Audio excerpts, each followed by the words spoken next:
دار الرئاسة الاحتفال بتقديم أوراق اعتماد سيادة سفير ليبيا الجديد في مصر. وقبيل الساعة 11 وصل إلى دار المجلس السيد الرئيس جمال عبد الناصر.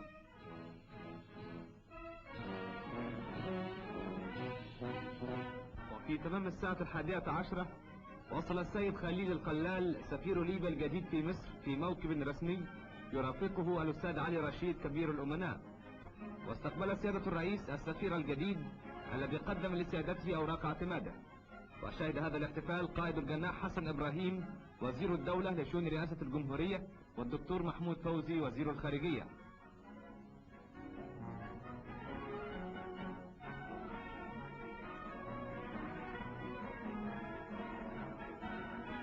وقدم السفير الليبي أعضاء السفارة إلى السيد الرئيس فصافحهم سيادته.